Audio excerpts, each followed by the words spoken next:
Hi guys and welcome back to the channel Deepak Yadav Education. Welcome to the daily news and editorial analysis of 3rd of March 2023. तो guys आज है तारीख 3 मार्च 2023। आज की तारीख से जितने भी मोस्ट इंपॉर्टेंट करंट अफेयर्स बनेंगे उन सभी करंट अफेयर्स को हम यहाँ पर डिटेल से डिस्कस करेंगे। ये वीडियो यूपीएससी और स्टेट पीएससी के पॉइंट ऑफ व्यू से बहुत ज़्यादा इंपॉर्टेंट हो जाता है। तो चलो शुभ आरंभ करते हैं। बट आगे बढ़ने से पहले मैं आपको बता दूं, हर रोज़ मॉर्निंग में राइट टाइम 5 बजे ये वीडियो आपको इसी चैनल पर मिल जाता है। तो आज कौन कौन समय पर प्रेजेंट हो चुका है नीचे लाइव चैट में ज़रूर से मेंशन करना। इस लेक्चर में मेजरली हम लोग इंडियन एक्सप्रेस के ऊपर फोकस करते हैं, लेकिन उसके साथ साथ जो भी हमारे इंपॉर्टेंट सोर्सेस हैं जैसे PIB, Down To Earth, Live Mint, इनके भी न्यूज़ आर्टिकल्स को बैकग्राउंड इन्फॉर्मेशन के साथ में कवर करते हैं। बाकी जो वीडियो का एंड है ना, वो बहुत इंपॉर्टेंट है, उसको मिस मत करना। उसको मिस करोगे तो एक बहुत बड़ी गलती करने वाले हो, क्योंकि लास्ट में आपको एक टेस्ट दिया गया है और वो टेस्ट कब अटेम्प्ट कर पाओगे, जब पूरे लेक्चर को अच्छे से सुनोगे। तो टेस्ट अटेम्प्ट करते ही आपके अंदर एक कॉन्फिडेंस जागेगा कि हाँ यार, मैंने आज के लेक्चर से या आज के करंट अफेयर से ये चीज़ें सीखी हैं। बाकी अगर आपको इसका पीडीएफ चाहिए तो उसके लिए आपको टेलीग्राम पर जाना पड़ेगा और वहाँ पर जाके सर्च बॉक्स में लिखना है दीपक यादव एजुकेशन यूपीएससी। आपको ये चैनल मिलेगा, यहाँ से आप डेली बेसिस पर इस लेक्चर के पीडीएफ को डाउनलोड कर पाओगे। साथ ही साथ में अगर आप मेरे साथ में पर्सनली कनेक्ट करना चाहते हो तो उसके लिए इंस्टाग्राम पे जा सकते हो और वहाँ पर जाकर फिर से आपको दीपक यादव एजुकेशन लिखना होगा। आपको यहाँ पे मेरा प्रोफाइल मिलेगा जहाँ पे 11,000 से ज़्यादा लोग जुड़े हुए हैं। आप भी मेरे साथ में जुड़ सकते हो। चलो अब यहाँ पर बिना कोई देरी करे स्टार्ट करते हैं सेशन को। आज का सेशन थोड़ा सा लंबा चलेगा, कल का भी लंबा हो गया था क्योंकि हमने वहाँ पे कुछ एडिटोरियल्स को इंक्लूड किया था। तो आज भी कुछ बेहतरीन एडिटोरियल्स हैं, वो भी डिस्कस करेंगे। ओपिनियन बेस्ड आर्टिकल डिस्कस करेंगे, प्लस शॉर्ट न्यूज़ डिस्कस करेंगे। मतलब ये जो वीडियो है ना, ये कंप्लीट पैकेज है, कंप्लीट धमाका है अगर यहाँ पे कोई भी करंट अफेयर की प्रिपरेशन कर रहा है उसके लिए। तो जो पहला यहाँ पर आर्टिकल होने वाला है वो है करकतम डांस के बारे में। ये जो डांस फॉर्म है ये भी रिसेंटली चर्चा में आई है। तो इस आर्टिकल को आप कहाँ से लिंक कर पाओगे? जीएस पेपर नंबर 1 में जो आर्ट एंड कल्चर का टॉपिक है वहाँ से आप इसको लिंक कर सकते हो। चलो पहले समझेंगे आखिरकार हमारे पास में न्यूज़ क्या है, यानी कि खबर क्या है, आखिरकार क्यों है ये चर्चा में। क्योंकि हाल ही में हमारे प्रधानमंत्री ने एक पर्सन को बधाइयाँ दी हैं, कॉन्ग्रेचुलेट किया है। अच्छा, अब कॉन्ग्रेचुलेट किसको किया है? तो बेसिकली यहाँ पर जो पर्सन है ना वो करकतम डांसर हैं, ठीक है। यानी कि ये वाला जो डांस है ना, इसी डांस को यहाँ पर वो परफॉर्म करते हैं। इसी वजह से यहाँ पर उनको कॉन्ग्रेचुलेट किया गया और हाल ही में उन्हीं व्यक्ति को उस्ताद बिस्मिल्लाह खान युवा पुरस्कार भी दिया गया था। इस वजह से जो ये डांस फॉर्म है, ये चर्चा में आपसे क्वेश्चन यहाँ पे बन सकता है। तो करकतम डांस एग्जैक्टली क्या है समझते हैं। करकतम बेसिकली यहाँ पर एक प्रकार का फोल्क डांस का ही फॉर्म है। ऐसे आपने कई सारे डांस देखे हैं, ऐसे यहाँ पर एक फोल्क डांस होता है, इसी का यहाँ पर फॉर्म देखने को मिलेगा। अब ये जो डांस है ना, ये कहाँ पे परफॉर्म किया जाता है? जैसे कोई त्यौहार हो गया, कोई कॉन्फ्रेंस चल रहा है या कोई रोड पर शोज़ चल रहे हैं, तो वहाँ पर इनको परफॉर्म किया जाता है। लेकिन करकतम डांस बेसिकली यहाँ पर अगर आप कह सकते हो ना, एक स्पेशल इवेंट भी आता है जहाँ पर सबसे पहले परफॉर्म किया जाता है। वो स्पेशल इवेंट कौन सा है? वो है बेसिकली एक त्यौहार जिसको बोलते हैं मरियमन त्यौहार, ठीक है। मरियमन फेस्टिवल के नाम से हम इसको जानते हैं। इस फेस्टिवल पर भी इस डांस का परफॉर्मेंस किया जाता है। हमारे पास में ऐसे बहुत सारे क्रिएटिव प्रकार के डांसेस देखने को मिलेंगे, उनमें से एक डांस ये भी है और इस डांस को डेडिकेट किया गया रेन गॉडेस के ऊपर में, यानी जो वर्षा की देवी हो उनको डेडिकेट किया गया है। ये जो डांस फॉर्म है ना, ये धीरे धीरे ऐसा लग रहा है ख़त्म होता जा रहा है, बट ऐसा नहीं है। हुआ क्या कि पिछले कुछ समय पर इस डांस के अंदर में कुछ चेंजेस को अडॉप्ट करना स्टार्ट कर दिया लोगों ने, कुछ छोटे छोटे बदलाव करे हैं, इसको और ज़्यादा बेहतर बनाते हुए जा रहे हैं। प्लस ध्यान रखना, करकतम और एग्रीकल्चर, करकतम और जो कृषि है, इन दोनों में एक बहुत गहरा लिंक है।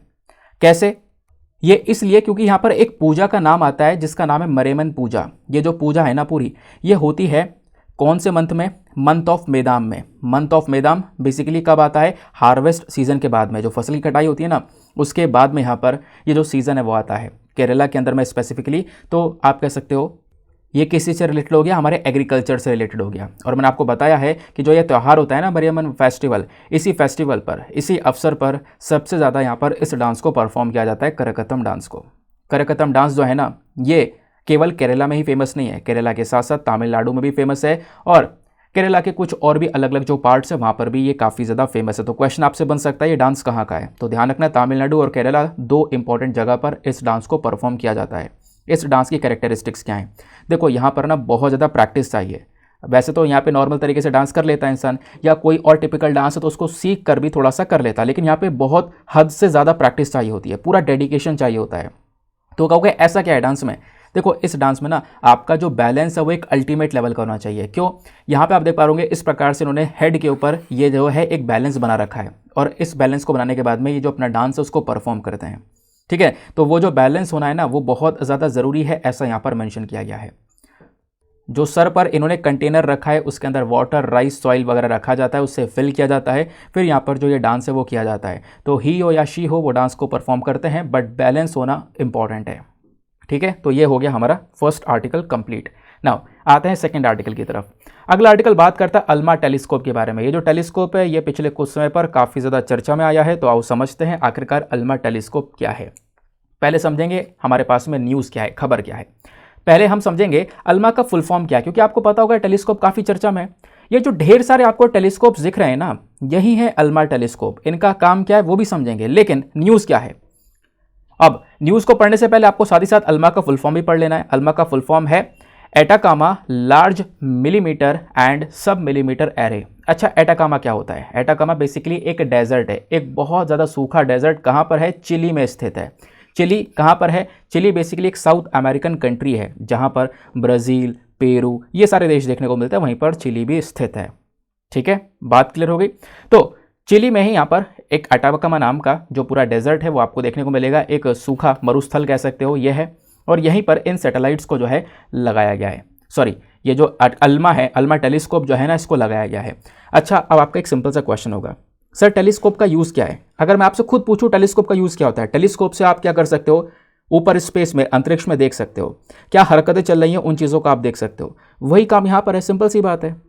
लेकिन पता है इंटरेस्टिंग बात क्या है? ये जो टेलीस्कोप है इसमें कोई एक दो एंटीना नहीं है, एक एंटीना ये कहलाता है, और ऐसे टोटल 66 एंटीनास को यहाँ पर लगाया गया है, 66 एंटीना को यहाँ पर लगाया गया है, ऐसा कह सकते हो। तो अभी ये न्यूज़ में क्यों है सर, अभी तक आपने ये नहीं बताया? चर्चा में इसलिए है क्योंकि यहाँ पर इसमें एक नया सॉफ्टवेयर और हार्डवेयर डाला जा रहा है, इसको आगे और बेहतर तरीके से अपग्रेड किया जा रहा है। जैसे आप अपने फ़ोन को अपडेट करते हो ना, तो एक नया सॉफ्टवेयर हार्डवेयर से इसको अपडेट किया जा रहा है, इस वजह से ये चर्चा में है। बात क्लियर हो गई? वैसे आधी से ज़्यादा कहानी मैंने यहीं पर बता दी है ना। अब समझते हैं थोड़ा सा अल्मा टेलीस्कोप के बारे में। तो अल्मा टेलीस्कोप का काम पता है क्या है? जो हमारी सेलेस्टियल ऑब्जेक्ट्स हैं, अंतरिक्ष में, स्पेस में जितने भी ऑब्जेक्ट्स प्रेजेंट हैं, पूरा यहाँ पर हमारा सौर मंडल है, उसको स्टडी करने का यहाँ पर काम करता है ये टेलीस्कोप। ये टेलीस्कोप क्या कर सकता है? इसके अंदर इतनी पावर है कि जितना भी यहाँ पर अंतरिक्ष में जो धूल, डस्ट, क्लाउड्स वगैरह जितना भी कुछ अवेलेबल है, उनको आर पार करके एक क्लियर पिक्चर दे सकता है। अगर मान लो कोई दूसरी आकाश गंगा भी बहुत दूरी पर स्थित है अंतरिक्ष के अंदर में, तो उन आकाश गंगाओं को या सितारों को, सितारा किधर जा रहा है, इधर आ रहा है, उन सब चीज़ों को नोटिस किया जा सकता है इस टेलीस्कोप के माध्यम से। इसकी सेंसिटिविटी एक अल्टीमेट लेवल पर है। आप कह सकते हो कि जो भी रेडियो सिग्नल्स हैं वो अगर यहाँ पर ख़त्म होते हुए भी नज़र आ रहे हैं ना, उनको भी ये डिटेक्ट कर सकता है। ये इसका एक पावर देखने को मिलेगा। इस टेलीस्कोप में टोटल 66 एंटीनास है, और पता है लगभग 16 किलोमीटर में ये एंटीनास फैले पड़े हैं। जैसा आप यहाँ पर देख पा रहे होंगे, ये वहीं का पिक्चर है अल्मा टेलीस्कोप जहाँ पे लगे हुए हैं। अब क्वेश्चन यहाँ पर यह है कि सर इतना बड़ा काम चिली कैसे कर सकता है? चिली तो एक छोटा सा देश है, कैसे कर सकता है? तो मैं नहीं कह रहा हूँ कि चिली ने इसको बनाया है। आप ये देख सकते हो कि चिली ने इसको ना बनाकर दूसरे देशों ने यहाँ पर चिली में इस जगह को अच्छा समझा और इसी जगह पर बनाया। तो किसने बनाया है? तो किसी एक देश ने नहीं बनाया है, यहाँ पर पूरी पार्टनरशिप की गई है। पार्टनरशिप में अमेरिका है, अमेरिका के साथ साथ 16 देश और हैं यूरोप के, फिर उसके बाद Canada, Japan, south Korea, Taiwan, और लास्ट में आ जाता है चिली। तो ये सारी कंट्रीज़ ने मिलकर यहाँ पर इसको डेवलप किया। नाउ अब यहाँ पे मैंने बताया इनका सबका पार्टनरशिप था। तो अब जब पार्टनरशिप हुई ना, तो इन देशों की जो खुद की अपनी ऑब्जर्वेटरीज़ हैं, खुद की यहाँ पर लैब्स हैं, वो सब यहाँ पर साथ में आई, उन्होंने मिलकर इसको डिज़ाइन किया। तो अगर हम स्पेसिफिकली बात करें तो ये टेलीस्कोप किसके थ्रू डिज़ाइन किया गया है? तो यूएस की यहाँ पर नेशनल रेडियो एस्ट्रोनॉमी ऑब्जर्वेटरी हो गया, नेशनल एस्ट्रोनॉमिकल ऑब्जर्वेटरी जापान का भी हो गया, और यूरोप की भी यहाँ पर ऑब्जर्वेटरी हो गई। इन सब ने मिलकर यहाँ पर इसको डेवलप किया। अब क्वेश्चन यहाँ पर यह है कि अभी तक कोई अच्छा काम किया है इस टेलीस्कोप ने या नहीं है, या फिर केवल ऐसे लगा दिया? तो अल्मा टेलीस्कोप ने बहुत सारी चीज़ें हम लोग को बताई हैं। जैसे देखो, एक ना इमेज जो प्रोटो प्लानिटरी डिस्क होता है उसकी इमेज पाई गई है। देखो आपको पता होगा कॉन्स्टलेशन के बारे में, नहीं पता तो आपको बता दूं, कॉन्स्टलेशन क्या होता है? जो सितारे होते हैं ना, उन सितारों से अलग अलग फिगर्स बनती चली जाती है। जैसे आप यहाँ पर एक बुल का फिगर देख पा रहे होंगे, इसको हम लोग बोलते हैं टॉरस। तो एक स्टार यहाँ पर है, एक सितारा यहाँ पर है, एक सितारा यहाँ पर है, एक सितारा यहाँ पर है, एक सितारा यहाँ पर है, एक यहाँ पर है, एक यहाँ पर है, एक यहाँ पर है, और एक यहाँ पर है। तो इसके पैटर्न का एक अनुमान लगा के हमने बना दिया इसको टॉरस। इसी को हम लोग क्या बोलते हैं, कॉन्स्टलेशन बोलते हैं। जब सितारे जो है ना इस प्रकार से लगे हुए हैं जो कि एक पैटर्न को बना रहे हों, तो ये टॉरस का पैटर्न है। तो यहाँ पे क्या होता है ना कि इस पैटर्न में एक स्टार प्रेजेंट है, टी टॉरी स्टार। इसके आसपास ना एक प्रोटो प्लैनेटरी डिस्क है, एक डिस्क नजर आया है धूल वगैरह का बना हुआ। वो डिस्क यहाँ पर इस अल्मा ने, इस टेलीस्कोप ने हमें दिखाया। अच्छा कहोगे इसमें क्या बड़ी बात है? देखो बड़ी बात पता है क्या है, ये जो डिस्क है पता है कितनी दूर है? हमारी पृथ्वी से लगभग 450 लाइट ईयर्स दूर है, पृथ्वी से 450 लाइट ईयर्स दूर है। इस वजह से यहाँ पर ये इंपॉर्टेंट है। तो प्रोटोप्लैनेटरी डिस्क क्या होता है समझ गए? तो एक रोटेटिंग सा यहाँ पर इस प्रकार का आपको डिस्क देखने को मिलेगा, ठीक है, जहाँ पर बहुत सारी गैसेस, बहुत सारा जो डस्ट वगैरह है वो सब कुछ यहाँ पर देखने को मिल जाता है। तो ये चीज़ यहाँ पे अल्मा टेलीस्कोप ने बताया है हमें, नहीं तो नहीं पता चलता। ऐसे यहाँ पर जो साइंटिस्ट है ना उनकी यहाँ पर बहुत मदद करी है इस टेलीस्कोप ने। जैसे साइंटिस्ट ना इस टेलीस्कोप की मदद से आइंस्टाइन रिंग के बारे में थोड़ा और चीज़ों को जान पाएँ।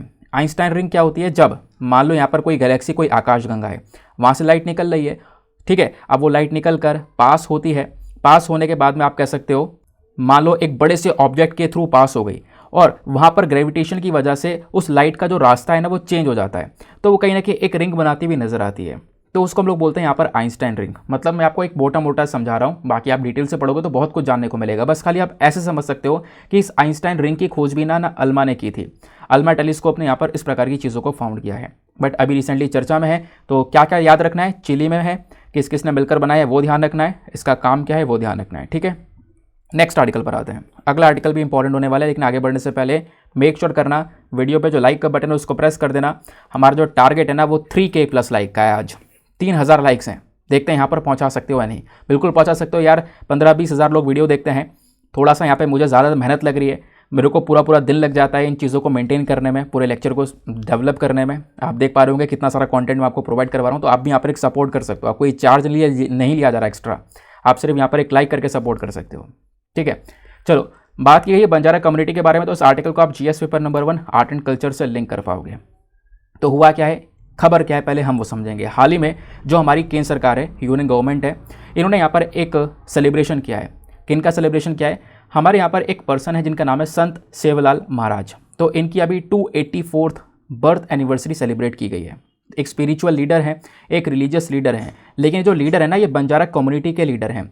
इस वजह से यहाँ पर ये बंजारा कम्युनिटी चर्चा में आई है। और बंजारा कम्युनिटी के साथ साथ संत सेवलाल महाराज जी के बारे में भी हम लोग यहाँ पर डिस्कस करेंगे, ठीक है। तो न्यूज़ क्या है आपने समझ लिया। अब बात करते हैं पहले हम बंजारा कम्युनिटी के बारे में। आपने काफ़ी बार यहाँ पर बंजारा वर्ड सुना भी होगा। तो ये जो बंजारा कम्युनिटी है ना ये अलग अलग ग्रुप से मिलकर बनी है, ठीक है। इंडिया में आप देख पाओगे अलग अलग ग्रुप हैं, उनसे मिलकर बनी है। ज़्यादातर जो बंजारा कम्युनिटीज़ है कहाँ पे पाई जाती हैं? भारत में तेलंगाना, आंध्र प्रदेश और कर्नाटका में यहाँ पर ये कम्युनिटीज़ पाई जाती हैं। खासकर आप देख पा रहे होंगे तेलंगाना, आंध्र प्रदेश, कर्नाटका ये सब कहाँ है? इंडिया में सदर्न रीजन में। तो साउथ इंडिया में ज़्यादातर ये कम्युनिटीज़ पाई जाती हैं। ये जो कम्युनिटी है वैसे पूरे देश भर में सेटल हुई भी है, अलग अलग नाम से, ऐसा कह सकते हो, है ना। और ये अपने सेटलमेंट में सेटल हो गई हैं। और जहाँ पर भी जो इनका सेटलमेंट है, जहाँ पर भी ये लोग रह रही होती हैं ना कम्युनिटी, उनको टंडास के नाम से यहाँ पे जानते हैं। प्लस ये कौन सी भाषा बोलते हैं? गोर बोली जो भाषा है ना वो यहाँ पर ये लोग बोलते हैं। प्लस यहाँ पे इस भाषा को लंबादी के नाम से भी हम लोग जानते हैं, लामबदी के नाम से, ठीक है। अभी जो भाषा है ये Indo Aryan group of languages को बिलोंग करती है, यानी कि जो गोर बोली है इंडो आर्यन जो ग्रुप ऑफ लैंग्वेजेस हैं हमारी वहाँ को बिलोंग करती है। बट जो लंबदी है ना इसकी कोई भी स्क्रिप्ट वगैरह नहीं देखने को मिलती है, ठीक है। बस खाली ध्यान रखना भाषा कौन सी है, क्या बोलते हैं। प्लस यहाँ पे हमारे कई सारे स्टेट्स के अंदर ये कम्युनिटी पाई जाती है। और बंजारा जो पीपल है ना ये एक त्यौहार को बहुत ज़्यादा धूमधाम से सेलिब्रेट करते हैं, और वो है तीज। तीज का जो त्यौहार आता है, तीज कब आता है? जो श्रवणम का महीना आता है, यानी कि अगस्त का जो महीना होता है, इस दौरान यहाँ पर तीज का फेस्टिवल ये लोग बहुत धूमधाम से सेलिब्रेट करते हैं। इस फेस्टिवल पर क्या होता है, जो अनमैरिड बंजारा गर्ल्स होती हैं, यानी कि जिनकी शादी नहीं हुई है, वो यहाँ पर जो इस कम्युनिटी की गर्ल्स हैं वो यहाँ पर प्रे करती हैं ताकि उनको एक अच्छा हस्बैंड, एक अच्छा पति मिल सके, ठीक है। उसके बाद में डांस वगैरह काफ़ी ज़्यादा होता है, ट्रेडिशनल डांस फॉर्म्स का यहाँ पर इस्तेमाल किया जाता है इस पूरी की पूरी कम्युनिटी के थ्रू, ठीक है। अब फिर उसके बाद में हमने डिस्कस किया कि अभी बंजारा कम्युनिटी के ही एक इंपॉर्टेंट लीडर हैं जिनका नाम आप यहाँ पर देख पाओगे, संत सेवलाल महाराज जी, जिनका पिक्चर आपको ये दिख रहा होगा। तो इन्हीं की वजह से हम लोग यहाँ पर बंजारा कम्युनिटी के बारे में बात करें, क्योंकि अभी रिसेंटली इनकी 284th बर्थ एनिवर्सरी का सेलिब्रेशन किया गया है। तो संत सेवलाल महाराज जी जो है ना एक सोशल रिफॉर्मर हैं, स्पिरिचुअल टीचर भी रह चुके हैं बंजारा कम्युनिटी के। ये हमारे देश भर में कई सारी जगह पर इन्होंने घूमे, बहुत सारी जगह पर यहाँ पर ये एक तरीके से चीज़ों को एक्सप्लोर करते हुए नजर आए। प्लस इनके पास में जो नॉलेज है ना वो बहुत ज़्यादा बड़े लेवल पर थी, काफ़ी सारी स्किल्स इनके पास में देखने को मिला करती थी। प्लस यहाँ पर एक इनका स्पिरिचुअल बैकग्राउंड भी था, आयुर्वेदा में, नेचुरोपैथी में भी यहाँ पर इनका एक बैकग्राउंड देखने को मिला करता था। प्लस यहाँ पर ये सक्षम थे कि बहुत सारी ना झूठी पूठी बातें फैलाई जाती थी उस समय पर, बहुत सारा अंधविश्वास भी फैलाया जाता था ट्राइबल कम्युनिटीज़ के बीच में, तो उस चीज़ को ख़त्म करना, उस चीज़ को कम करने के लिए भी यहाँ पर ये जाने जाते थे। बात क्लियर हो गई? चलो अगले आर्टिकल पर आते हैं। नेक्स्ट आर्टिकल को आप जीएस पेपर नंबर 3 एनवायरमेंट से लिंक कर पाओगे। यहाँ पर जो आपको ये मेंढक दिख रहा है ना, इसको हम लोग बोलते हैं Malabar tree toad. Malabar tree toad क्यों बोलना है? क्योंकि ये पेड़ पर ही ज़्यादातर पाया जाता है।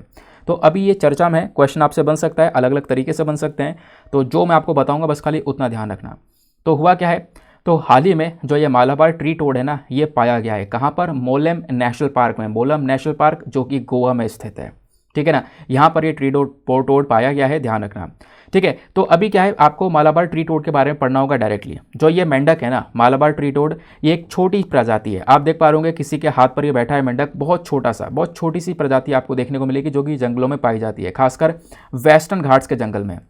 तो ये आपको मैप देखने को मिलेगा, है ना, गोवा भी है नीचे, फिर केरला देखने को मिलेगा, ये हमारे सारे के सारे, क्योंकि अगर मैं मैप को ड्रा करूँ इस प्रकार से इंडिया का नीचे से, तो यहाँ पर आपको वेस्टर्न घाट्स देखने को मिल जाएंगे, यहाँ पर ईस्टर्न घाट्स देखने को मिल जाएंगे। तो जो वेस्टर्न घाट्स है ना, यहाँ पर ये जो मेंढक है वो पाया जाता है, कह सकते हो, ठीक है। जो हमारी लकड़ियाँ हैं, जो पेड़ हैं, पेड़ में जो कहीं कहीं पर खोखले होते हैं ना, उनके अंदर ये मेंढक रहते हैं। प्लस ये जो प्रजाति है मेंढक की, ये ज़्यादातर मानसून सीजन में, जब बारिश वगैरह हो रही होती है तभी दिखाई पड़ते हैं, नहीं तो फिर पूरे साल ये मतलब डिसअपियर ही रहते हैं, ये दिखाई नहीं पड़ते। प्लस उसके बाद में बोला गया, ये जो मेंढकों की कम्युनिटी है ना, पूरी की पूरी है, जो मेंढक है, इनका ग्रुप पेड़ों पर खासकर काफ़ी ऊंचाई पर रहता हुआ नजर आता है। इनकी जो पॉपुलेशन है पिछले कुछ समय पर काफ़ी तेज़ी से ख़त्म होती हुई नजर आई है। रीज़न क्या था? पेड़ों की कटाई होना, जंगलों की कटाई होना, और पेड़ पर ही रहते हैं, तो उनकी कटाई होने की वजह से इनके घर वगैरह खत्म हो गए, तो कहीं ना कहीं इनकी पॉपुलेशन खत्म होती चली गई। दूसरा रीज़न था क्लाइमेट चेंज, यानी कि लगातार जो टेम्परेचर लेवल है वो बढ़ना, उसके चक्कर में भी यहाँ पर ये मेंढक खत्म होते चले गए। तीसरा एक और बहुत इंपॉर्टेंट सा रीज़न बताया गया है, एक नाम मैं आपको बता रहा हूँ जिसका नाम है भट्रोकोसाइट्रम डेंड्रोबैटिडिस। ये नाम जो है, अब ये क्या है बेसिकली, ये एक डेडली फंगस है। जो फंगस होता है ना, फफूंद, ये वो है जो क्या कर रहा है, वो डायरेक्टली यहाँ पर इन एम्फीबियन की जो पॉपुलेशन है, जैसे मेंढक वगैरह की जो पॉपुलेशन है ना, इनकी पॉपुलेशन को लगातार ख़त्म करता हुआ नजर आ रहा है। तो ये कुछ कारण है जिसकी वजह से इनकी पॉपुलेशन पिछले कुछ समय पर काफ़ी कम हुई है। फिर बात करते हैं कंजर्वेशन स्टेटस की। यहाँ से आपको डायरेक्टली एग्जाम में कोई ना कोई सवाल देखने को मिलेगा। तो कंजर्वेशन स्टेटस की बात करेंगे तो इस मेंढक को ना IUCN के लिस्ट में एंडेंजर्ड कैटेगरी में रखा गया है, मतलब कि काफ़ी ज़्यादा खतरे में ये मेंढक देखने को मिलता है। तो हमने यहाँ पर इस आर्टिकल का पार्ट 1 कवर किया। अब पार्ट 2 यहाँ पर एक और आता है, आपको मोलम नेशनल पार्क के बारे में पढ़ना होगा, क्योंकि मोलम नेशनल पार्क में ये मेंढक पाया गया है। तो मोलम नेशनल पार्क कहाँ पर सिचुएटेड है? ये लोकेटेड है गोवा के सैंग्विम तालुक में। ये कहाँ पर स्थित है? जस्ट कर्नाटका का जो बॉर्डर है ना, गोवा कर्नाटका का जो बॉर्डर है, वहीं बॉर्डर पर ही यहाँ पर ये एरिया स्थित है। ये इस पार्क में आप देखोगे तो कई सारे मंदिर देखने को मिल जाएंगे जो कि कदम्बा डायनेस्टी से बिलोंग करते हैं।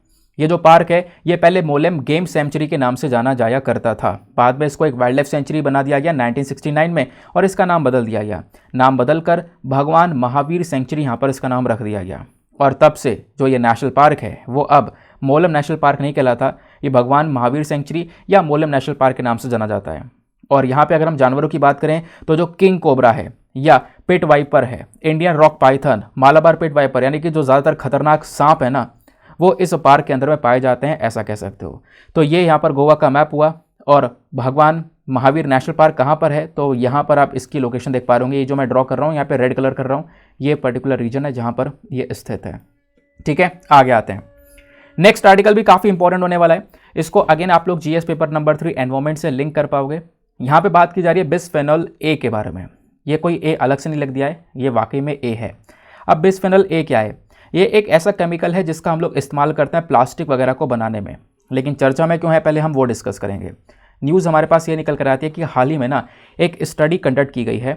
वो स्टडी कहाँ पर हुई है? केरला के थिरुवनंतपुरम में। और उस स्टडी ने हमें सजेस्ट किया कि जो ये बिस्फेनॉल ए है ना, ये इनडायरेक्टली क्या कर सकता है? मच्छरों से जो पैदा हुई बीमारी है ना, उनको रोकने में मदद कर सकता है। जो यहाँ पर मच्छर पैदा कर रहे बीमारियों को, उस बीमारियों को फैलने से रोक सकता है। ये केमिकल, ऐसा यहाँ पर बोला जा रहा है। अब आप देखोगे वेक्टर बॉर्न डिजीज में कई सारी बीमारियाँ आती हैं, जैसे एडिस नाम का जो मच्छर होता है ना, ये डेंगू और चिकनगुनिया जैसी बीमारियों को फैलाता है। एनोफिलीस नाम का जो मच्छर है ये मलेरिया फैलाता है। क्यूलेक्स नाम का मच्छर फिलेरिया और जैपनीज एन्सेफेलिटिस नाम की बीमारियों को फैलाता है। तो कहीं ना कहीं हम कह सकते हैं ये वो केमिकल है जो कि इन बीमारियों को रोक सकता है, ये जो डिजीज़ हैं इनको आगे बढ़ने से रोक सकता है, और उसको रोकने में यहाँ पर ये जो केमिकल है बिस्फेनॉल ए ये हमारी मदद कर सकता है, ऐसा यहाँ पर रिसेंट स्टडी ने बताया है। तो यहाँ पर बोला गया जो ये बिस्फेनॉल ए है ना, ये क्या है बेसिकली, ये एक ह्यूमन मेड केमिकल है। इंसान ने यहाँ पर हाथों से इस केमिकल को बनाया हुआ है। और इस केमिकल से क्या कर सकते हैं हम, जो मच्छर है ना, मच्छर का जो ब्रीडिंग टाइम है वो शॉर्ट कर सकते हैं। मतलब जो ब्रीडिंग टाइम है इनका, यानी कि जैसे मच्छर जो पैदा हो रहे हैं ना, उन चीज़ों को हम रोक सकते हैं। आगे मच्छरों की जो पैदावार है उसको यहाँ पर रोका जा सकता है। ठीक है, क्योंकि जो मच्छर है कहीं ना कहीं बहुत सारी बीमारियों को इधर से उधर ट्रांसफर करते चलते हैं। ये जैसे मान लो वेस्ट नाइल वायरस हो गया, ये जानवरों से इंसान में फैला देंगे। रिफ्ट वैली फीवर हो गया, ये कई सारी बीमारियां जो कि मच्छर ना फैलाते रहते हैं। एक इंसान को काटेंगे, अगर उसको बीमारी है तो उसको काटने के बाद में दूसरे इंसान को काटेंगे तो वो जो इंसान है जो सही था उसको बीमारी हो जाएगी। तो कहीं ना कहीं यहाँ पर इनको रोकने के लिए बिस्फेनॉल ए का यूज़ किया जा सकता है, ये स्टडी ने बताया। अब थोड़ा सा आपको जानना पड़ेगा कि बिस्फेनॉल ए क्या है, आपसे क्वेश्चन बन सकता है। तो बिस्फेनॉल ए या फिर बीपीए, इसको हम लोग बोलते हैं एक केमिकल है जिसका ज़्यादातर यहाँ पर मतलब इसमें एक कॉम्बिनेशन देखने को मिलता है। इस केमिकल का हम लोग यूज़ करते हैं दूसरे केमिकल्स के साथ में मिलाकर, और जैसे ही दूसरे केमिकल में साथ में मिला देते हैं ना, तो मिलाने के बाद में इसका हम लोग यूज़ कर सकते हैं प्लास्टिक को बनाने में, प्लास्टिक के साथ साथ रेजिन्स को बनाने में। प्लस ये बिस्फेनॉल ए नाम का केमिकल बनता कैसे है, ये बनता है फिनॉल और एसीटोन के कंडेंसेशन से। अब कंडेंसेशन मतलब क्या होता है, कंडेंसेशन एक ऐसा प्रोसेस है जहाँ पर जो गैस होती है उसको हम लिक्विड में चेंज करते हैं। ठीक है, तो यहाँ पर फिनॉल और एसीटोन को, यहाँ पर गैस को हम लिक्विड फॉर्म में चेंज करके जो है क्या करते हैं, इस बिस्फेनॉल ए को प्रोड्यूस करते हैं। नाउ ये जो प्लास्टिक है काफ़ी सारी प्लास्टिक्स में यूज़ किया जाता है, और उन प्लास्टिक्स का हम लोग जैसे बॉटल, कॉम्पैक्ट डिस्क या ऐसी थैलियाँ वगैरह हो गई, उनके अंदर हम लोग यूज़ कर सकते हैं इस किस चीज़ का, इस केमिकल का, बिस्फेनॉल ए का। ठीक है, बात क्लियर हो गई। नेक्स्ट आर्टिकल पर आते हैं। अगला आर्टिकल भी रेलिवेंट होने वाला है। यहाँ पे बात की है पिंक बोलवॉर्म के बारे में। आपने इस प्रकार से केंचुए काफ़ी देखे होंगे। तो यहाँ पर यह पिंक कलर का एक बॉलवॉर्म है जो कि क्या कर सकता है, ये इतना खतरनाक है, जो हमारी जो कॉटन की फसल होती है ना, कपास की जो फसल होती है, उसको ये पूरी तरह से ख़त्म कर सकता है, कॉटन की खेती को बर्बाद कर सकता है। तो उसी को लेकर यहाँ पर रिसेंटली चर्चा की गई है। चर्चा क्या हुई है पहले हम उसको समझेंगे। बोला यह गया कि हमारे पास में एक कमेटी है GEAC के नाम की। कमेटी का फुल फॉर्म है जेनेटिक इंजीनियरिंग अप्रेजल कमेटी। ठीक है ना, यानी कि जो जेनेटिक्स के अंदर चेंजेस करने की काम है ना, यहाँ पर उसको सपोर्ट करने का काम करती है जेनेटिक इंजीनियरिंग अप्रेजल कमेटी। तो हाल ही में इन्होंने यहाँ पर अप्रूवल किया है कि इस चीज़ को लेकर कि हम लोग यहाँ पर कुछ ऐसा जेनेटिकली मॉडिफाइड कॉटन बनाएंगे, कुछ ऐसी कॉटन की फसल को बनाएंगे जो कि कहीं ना कहीं इतनी अच्छी होगी कि उसके ऊपर पिंक बोलवॉर्म का कोई भी असर नहीं होगा। यानी कि जो ये बोलवॉर्म है ना, इसका कोई भी गलत असर यहाँ पर उस पर नहीं होने वाला। ये बोलवॉर्म उस कॉटन का कोई नुकसान नहीं करने वाला।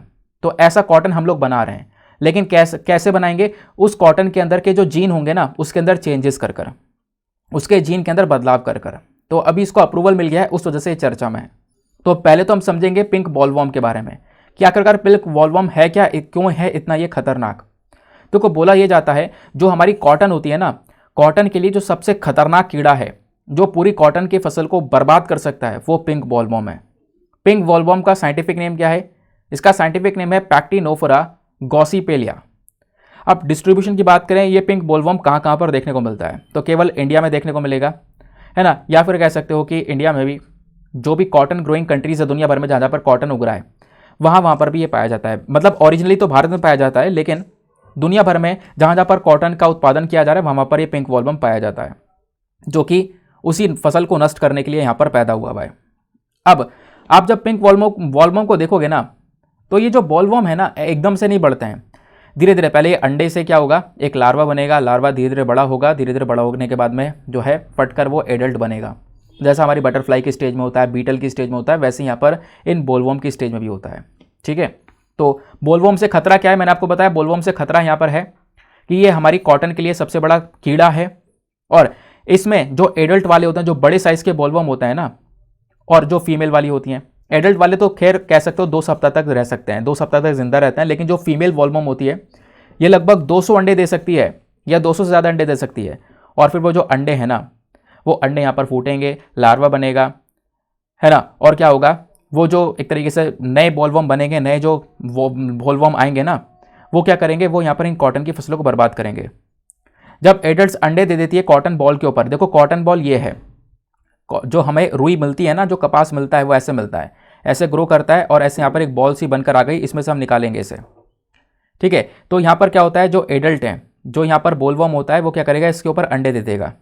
अंडे देने के बाद में जो यहाँ पे लार्वा बनेगा, वो लार्वा क्या करेगा, धीरे धीरे इसकी सीड को, इसकी बीज को खा जाएगा और इस कॉटन के जो फाइबर उसको डैमेज कर देगा, है ना। और इससे क्या होगा, जो कॉटन की फसल है वो काफ़ी लो क्वालिटी हो जाएगी, काफ़ी बेकार हो जाएगी। और लार्वा जैसे जैसे बड़ा होगा, बड़ा होने के बाद में वो क्या करेगा, इस बॉल को ही कट कर देगा पूरी तरह से, इस बॉल को अलग कर देगा। अलग करने के बाद बॉल नीचे गिर जाएगा हमारे सरफेस के ऊपर में। तो ऐसे यहाँ पर ये बुरी तरह से असर पहुँचाता है हमारे कॉटन वाली क्रॉप को, ये बॉलवर्म। उसका बोला गया ना, केवल कॉटन, कॉटन के अलावा जो हिबिस्कस है, ओकरा है, हॉलीहॉक प्लांट्स हैं, ये कुछ और भी प्लांट्स जिसके ऊपर यहाँ पर ये ऐसे ही अटैक करते हैं, ठीक है। तो क्या था कारण, क्यों है पिंक बॉलवर्म चर्चा में, वो आपको समझ में आ गया होगा। नेक्स्ट आर्टिकल पर आते हैं। अभी यहाँ पर एक बॉडी चर्चा में है जिसका नाम है NTCA, that is national tiger conservation authority. तो क्या है NTCA, आओ थोड़ा डिटेल से समझेंगे। यहाँ पे ना मैं न्यूज़ लगानी भूल गया हूँ, लेकिन चलो मैं आपको बता दूंगा डायरेक्टली NTCA एग्जैक्टली क्या है। तो नेशनल टाइगर कंजर्वेशन अथॉरिटी, देखो नाम से पता चल रहा है, जो हमारे टाइगर्स हैं ना, उन टाइगर्स को प्रोटेक्शन देने की बात करता है। जो बाघ है हमारे, उनको बचाने का काम करता है ये बॉडी। ये एक स्टैचुरी बॉडी है, स्टैचुरी बॉडी जो कि किसके अंडर में आती है, ministry of environment, forest and climate change के अंडर में आती है। इस बॉडी को बनाया गया था 2006 में वाइल्ड लाइफ प्रोटेक्शन एक्ट 1972 के तहत, ठीक है। इस एक्ट के अंदर में हमने NTCA को बनाया। इसका काम है जो भी हमारे टाइगर्स को सपोर्ट करने के लिए प्रोजेक्ट है उनको सपोर्ट करना, या फिर टाइगर्स को बचाने का काम करना। NTCA के मेंबर्स की बात करेंगे तो इसमें कौन कौन से लोग होते हैं। सबसे पहली बात, जो हमारे ministry of environment, forest, climate के मिनिस्टर होंगे, मिनिस्टर इंचार्ज, वो यहाँ पर इस NTCA की बॉडी के चेयरपर्सन होते हैं। प्लस इसी मिनिस्ट्री के जो मिनिस्टर ऑफ स्टेट होते हैं वो वाइस चेयरपर्सन होते हैं। प्लस पार्लियामेंट के भी 3 मेंबर्स होते हैं।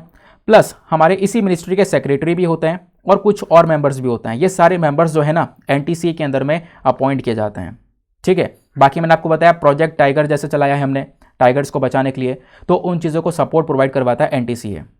तो प्रोजेक्ट टाइगर क्या है, ये एक सेंट्रली स्पॉन्सर्ड स्कीम है। अच्छा, आप ये बताओ सेंट्रली स्पॉन्सर्ड स्कीम और सेंट्रल सेक्टर स्कीम के बीच में क्या डिफरेंस होता है। मैं आपसे बार बार पूछता रहूँगा, काफ़ी बार पूछ चुका हूँ, ज़रा आप फिर से बताओ आज क्या है।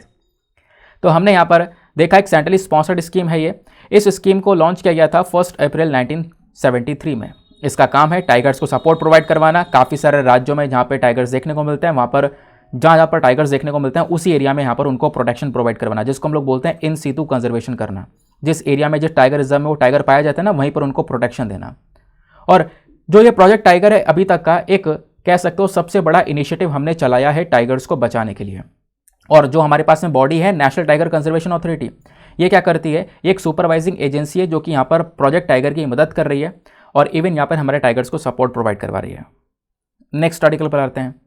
अगले आर्टिकल में हमारी जो सी ग्रासेस है वो चर्चा में है। अब सी ग्रास नाम से आप समझ रहे होंगे, समुद्र के अंदर जो ये घासें पाई जाती है ना, इसी को हम लोग यहाँ पर बोलते हैं सी ग्रास।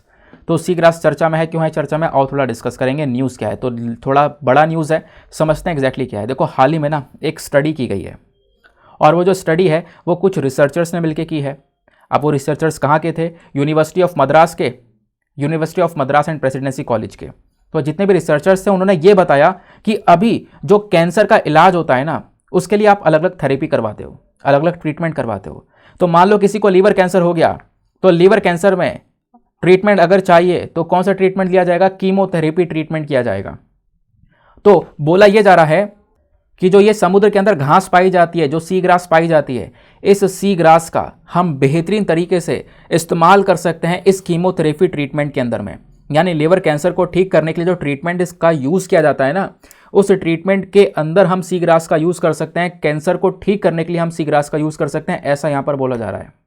तो इस वजह से यहाँ पर सी ग्रास चर्चा में है।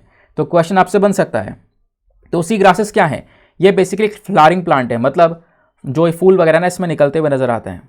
और कहाँ पे उगता है, ये समुद्र के अंदर उगता है। और इनका जो नाम है ना, नाम से आप देख पा रहे हो सी ग्रास इनको बोलते हैं। इनकी जो ज़्यादातर प्रजातियां सी ग्रास की वो काफ़ी लंबी होती हैं, है ना। जैसे आप यहाँ पर इस पिक्चर में देख पा रहे होंगे, काफ़ी लंबी लंबी यहाँ पर आप देख पाओगे जो ग्रास है, जो घास है वो देखने को मिल जाती हैं। इनकी प्रॉपर जो रूट्स है, जो जड़ें हैं, स्टेम है, लीव्स है, सब कुछ देखने को मिलता है, बीज है, फ्लावर वगैरह सब कुछ यहाँ पे ग्रो करता है। ठीक है, जैसे हमारे प्लांट्स होते हैं, पेड़ पौधे होते हैं, वैसे यहाँ पर ये वाली घासें देखने को मिलती है, लेकिन समुद्र के अंदर। लेकिन बहुत सपोर्ट प्रोवाइड करवाती हैं समुद्र को। जो ये सी ग्रास है ना, ये फोटोसिंथेसिस का जो प्रोसेस है उसको अपनाती हैं, यानी अपना जो खाना ये खुद से बनाती हैं, ऑक्सीजन को रिलीज करने का काम करती हैं सनलाइट की मदद से। तो ये आप इसका इंपॉर्टेंस समझ सकते हो। ये जो ग्रास है कोई नई ग्रास नहीं है, बहुत पुरानी है। आज से 100 मिलियन साल पहले यहाँ पर ये ग्रास इवॉल्व हुई थी, बनकर आई थी। और ऐसे यहाँ पर आप कह सकते हो 72 यानी 72 अलग अलग सी ग्रास की प्रजातियां पाई जाती हैं, जो कि 4 अलग अलग मेन ग्रुप्स के अंदर बिलोंग करती हैं। जिसमें से जो इंपॉर्टेंट सी ग्रासेस हैं, जो चर्चा में रहती हैं, वो कौन कौन सी हैं? एक है सी काउ ग्रास, जिसका साइंटिफिक नेम है सिमोडॉक्सिया सेरुलेटा। फिर दूसरे का नाम है थ्रेडिक सी ग्रास, फिर है ऐसे needle sea grass, then flat tipped sea grass, then spoon sea grass, then ribbon grass. ऐसे यहाँ पर कुछ इंपॉर्टेंट सी ग्रासेस हैं, ऐसा यहाँ पर आप कह सकते हो। सवाल ये उठता है, ये सी ग्रासेस कहाँ कहाँ पे पाई जाती हैं, इनका डिस्ट्रीब्यूशन कहाँ कहाँ पर है? देखो, एंटार्क्टिका को अगर आप छोड़ दो तो दुनिया में सभी जगह पर सी ग्रासेस पाई जाती हैं, और सबसे ज़्यादा कहाँ पे पाई जाती है? Indo Pacific region. अब इंडो पैसिफिक कहाँ पर है? ये आप देखोगे इंडिया हुआ, ये चाइना हुआ, अब ये इंडियन ओशन हुआ, और इधर यहाँ पर ये पैसिफिक ओशन हुआ। तो इंडियन ओशन और जो पैसिफिक ओशन वाला जो रीजन आपको दिख रहा है ना, यही इंडो पैसिफिक रीजन कहलाता है। इसी वाले समुद्र वाले रीजन में, खासकर भारत का ये जो तट वाला रीजन है, यहाँ पर आपको देखने को मिलेगा। ऐसे कुछ देश और हैं यहाँ पर, इनका तट वाला रीजन जो है, यहाँ पर समुद्र के अंदर ये सी ग्रासेस पाई जाती हैं। और स्पेशली इस एरिया में भी अगर आप देखोगे सबसे ज़्यादा कहाँ पे पाई जाती हैं, तो सबसे ज़्यादा पाक स्ट्रेट और गल्फ ऑफ मन्नर में। अब ये कहाँ कहाँ पर है? तो ये आप देखोगे इंडिया है, नीचे श्रीलंका है, इंडिया और श्रीलंका के बीच में ये है पाक स्ट्रेट। इस वाले रीजन में सी ग्रासेस सबसे ज़्यादा देखने को मिलती हैं, और यह है गल्फ ऑफ मन्नर, यहाँ पर भी सबसे ज़्यादा ये घासें पाई जाती हैं। ठीक है, तो हमारे इकोसिस्टम के लिए बहुत इंपॉर्टेंट है, क्योंकि मैंने आपको बता दिया है, क्योंकि ये अपना फूड खुद बनाती हैं, ऑक्सीजन देने का काम करती है। तो हमारे ओवरऑल समुद्र के अंदर के सिस्टम को स्टेबलाइज करने का काम होता है इन सी ग्रासेस का। ठीक है, बात क्लियर हो गई। नेक्स्ट आर्टिकल पर आते हैं। अगला आर्टिकल बात करता है अतुकल पोंकला के बारे में। अब ये अतुकल पोंकला क्या है, आओ थोड़ा इसके बारे में चर्चा करते हैं। तो पहले तो हम समझेंगे आखिरकार हमारे पास में न्यूज़ क्या है, खबर क्या है। खबर यह है कि जो अतुकल पोंकला फेस्टिवल है ना, इसके लिए जो पूरी तैयारी वगैरह है वो हो चुकी है। और आप कह सकते हो ये दुनिया का ऐसा फेस्टिवल है जहाँ पर सबसे ज़्यादा जो वेमेन है ना वो साथ में इकट्ठा होती हैं। दुनिया का एक ऐसा फेस्टिवल जहाँ पर बहुत सारी जो वेमेन है वो एक साथ इकट्ठा होती हैं इस फेस्टिवल पर, इस त्यौहार पर, अतुकल पोंकला फेस्टिवल। तो आओ डिस्कस करते हैं इस फेस्टिवल के बारे में, काफ़ी चर्चा हो रही है इसकी। तो 10 दिन का ये लंबा त्यौहार होता है, इसको हम हर साल सेलिब्रेट करते हैं। और कहाँ पर? खासकर अतुकल भागवती टेम्पल देखने को मिलेगा। ये मंदिर कहाँ पर है? केरला के त्रिवेंद्रम में, वहाँ पर ये मंदिर है, वहीं पर इसका जो सेलिब्रेशन है वो किया जाता है।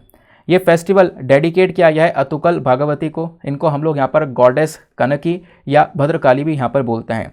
तो इन गॉडेस को यहाँ पर ये पूरा का पूरा जो फेस्टिवल है, जो त्यौहार है, वो डेडिकेट किया गया है। ये कब सेलिब्रेट किया जाता है? तो हर साल हम इसको सेलिब्रेट करते हैं, और खासकर फरवरी या मार्च के महीने में ये फेस्टिवल आता है। तो ये जो पूरा फेस्टिवल है ना, इसमें हम क्या करते हैं? पोंगला, यानी कि कह सकते हो कि बहुत सारी जो अलग अलग जैसे होते हैं ना रीति रिवाज होते हैं बहुत सारे फेस्टिवल्स के अंदर में, वैसे यहाँ पे किया जाता है। जो महिलाएं ना वो एक स्वीट पायसम तैयार करती हैं। स्वीट पायसम क्या? एक पुडिंग कैसे तैयार की जाएगी? चावल, गुड़, जो कोकोनट होता है वो, उन सबको मिलाकर तैयार किया जाता है। जैसे खीर तैयार करते हैं ना, उस प्रकार की चीज़ यहाँ पर आप कह सकते हो ये तैयार की जाती है। कुछ ड्राई फ्रूट्स वगैरह भी आपको देखने को मिलेंगे। इसको बोलते हैं स्वीट पायसम। तो जो वेमेन है ना वो इस चीज़ को तैयार करती हैं। और जो गॉडेस हैं, जिन गॉडेस के लिए यहाँ पर ये पूरा फेस्टिवल सेलिब्रेट किया जा रहा है, भद्रकाली हैं, उनको यहाँ पर ये ऑफर किया जाता है, उनको यहाँ पर ये चढ़ावा चढ़ाया जाता है। ठीक है, जो यहाँ पर बनाया गया है। तो इस रिचुअल को, यानी कि जब ये चढ़ावा वगैरह चढ़ाया जाता है, तो कब परफॉर्म करते हैं? इसको 90 दिन पर परफॉर्म करते हैं। वैसे 10 दिन का फेस्टिवल होता है, 90 दिन पर यहाँ पर इसको जो लास्ट वाला वो है, जो भोग वगैरह लगाया जाता है, वो लास्ट वाले दिन पर 90 दिन पर लगाया जाता है। ठीक है, तो ध्यान रखना, दुनिया का एक ऐसा फेस्टिवल है जहाँ पर सबसे ज़्यादा महिलाएं जो एक साथ यहाँ पर इकट्ठा होती हैं, और 10 दिन का यहाँ पर ये पूरा का पूरा जो फेस्टिवल है वो देखने को मिल जाता है। आगे आते हैं। नाउ अभी तक जो हमने डिस्कशन किया है ये हमारे शॉर्ट न्यूज़ आर्टिकल थे, शॉर्ट आर्टिकल्स थे। अब आती है बात हमारे एडिटोरियल्स की। ठीक है, अब एडिटोरियल हैं, 3 एडिटोरियल हैं, बहुत काम के एडिटोरियल हैं, बहुत ध्यान से सुनते हुए चलना। बहुत अच्छे पॉइंट्स आपको मिलेंगे एग्जामिनेशन के लिए, क्योंकि हम लोग यूपीएससी या स्टेट पीएससी के लिए तैयारी कर रहे हैं, तो हमारे लिए एडिटोरियल थोड़ा सा इंपॉर्टेंट हो जाता है। तो फर्स्ट इंपॉर्टेंट एडिटोरियल बात करता है $5 बिलियन डिफेंस एक्सपोर्ट टारगेट के बारे में। तो हुआ क्या है मामला, पहले हम इसको समझते हैं, फिर उसके बाद राइटर के पॉइंट ऑफ व्यू इसको समझेंगे। खबर यह है कि जो हमारी डिफेंस मिनिस्ट्री है ना, उन्होंने एक टारगेट सेट कर लिया है। टारगेट यह है कि भारत का जो एनुअल डिफेंस एक्सपोर्ट है, भारत का जो डिफेंस एक्सपोर्ट है ना, यानी कि जो भी हम लोग हथियार बना रहे हैं उसको अलग अलग देशों को बेच सकें, तो एक्सपोर्ट का जो टारगेट है वो हम 2024-25 तक 5 बिलियन डॉलर का रखकर चल रहे हैं। 2024-25 तक हम लोग 5 बिलियन डॉलर तक का जो हथियार है वो अलग अलग देशों को बेचेंगे, ऐसा हमारा टारगेट है। ठीक है, अभी के समय पर हम लोग कहाँ तक पहुँच चुके हैं? तो अभी के समय पर हम लोग 1.5 बिलियन डॉलर तक का एक्सपोर्ट करते हैं। तो हमें टारगेट बहुत लंबा रखा हुआ है, इसी को अचीव करने के लिए हम क्या क्या कर सकते हैं और कहाँ तक पहुँच चुके हैं उसके बारे में राइटर ने मेंशन किया है। तो पूरे आर्टिकल में हम डिफेंस एक्सपोर्ट्स के बारे में समझेंगे कि कौन कौन देश हैं जो कि भारत के हथियारों में खासकर दिलचस्पी रख रहे हैं। तो सबसे पहले हम समझते हैं अपनी एक्सपोर्ट फिगर्स को, कि एक्सपोर्ट फिगर्स कहाँ पर स्टैंड करते हैं, कितने कितने रुपया का क्या क्या हमने बेचा है। तो सरकारी डेटा के अकॉर्डिंग बात करें तो इंडिया का जो डिफेंस एक्सपोर्ट है ना, दिसंबर 2022 तक ये 6058 करोड़ तक पहुंच चुका था। फिर उसके बाद में ये डिफेंस एक्सपोर्ट ग्रो किया, लगभग कह सकते हो 2021-22 से आप देखोगे ना तो भी बहुत तेजी से यहाँ पर ग्रो करता हुआ नजर आया है। 334% से ये डिफेंस एक्सपोर्ट ग्रो किया है पिछले 5 सालों में, और 2021-22 में 13,000 करोड़ तक का हमने एक्सपोर्ट जो है वो कर दिया है, ऐसा यहाँ पर मेंशन किया गया। नाउ सवाल ये उठता है, हमने बहुत सारा सामान बेच दिया अलग अलग देशों को, लेकिन क्या क्या बेचा हमने? तो जो आइटम्स हैं, कौन कौन से आइटम्स बेचे हैं इसमें? कुछ पर्सनल प्रोटेक्टिव आइटम्स हो गए, कुछ पेट्रोल वेसल्स हो गए, दस्तक मारने वाले जहाज हो गए, हेलीकॉप्टर हो गए, भारत रेडियो सिस्टम हो गया, कोस्टल सर्विलांस सिस्टम हो गया, ये जो चीज़ें हमने एक्सपोर्ट की हैं। इवन दिसंबर 2022 की बात है, सरकार ने पार्लियामेंट के अंदर बताया कि जो ज़्यादातर सामान इंडिया ने एक्सपोर्ट किया है पिछले 3 सालों में, उसमें से लाइट वेट टॉर्पीडोज हैं, कुछ हथियार हैं जैसे रडार वगैरह हो गए, फास्ट पेट्रोल वेसल हो गया, 120 mm का मोटर हो गया, ठीक है, प्रोटेक्शन व्हीकल्स हो गए, ऐसी स्नाइपर राइफल हो गई, सिमुलेटर हो गए। तो ये चीज़ें हमने सबसे ज़्यादा एक्सपोर्ट की हैं पिछले 3 सालों में, ये खुद सरकार ने पार्लियामेंट में मेंशन किया था। अब क्वेश्चन यहाँ पर ये आ जाता है कि हमारे जो प्लेटफॉर्म्स है वो कौन कौन से, मतलब इंडिया जो है ना अभी कैसे कैसे यहाँ पर और ज़्यादा सामान को एक्सपोर्ट करने की सोच रहा है। तो इंडिया अभी अर्जेंटीना के साथ में और इजिप्ट के साथ में बातचीत कर रहा है, अर्जेंटीना, इजिप्ट और भी कई सारे देशों के साथ में बातचीत कर रहा है, ताकि हमने जो खुद से LCA तेजस, लाइट कॉम्बैट एयरक्राफ्ट तेजस, ये जो एयरक्राफ्ट है ये जो हमने बनाया है ना, इसको हम बेच सके इन देशों को। और सरकारी ऑफिशियल्स के अकॉर्डिंग बात करें तो इसी प्रकार का एक और एयरक्राफ्ट है LCA MK2। हुआ क्या कि इस वाले एयरक्राफ्ट में लगभग 16 अलग अलग देशों ने अपनी दिलचस्पी दिखाई है, दिलचस्पी दिखाते हुए बोला है कि हम भैया इसको परचेज करना चाहते हैं।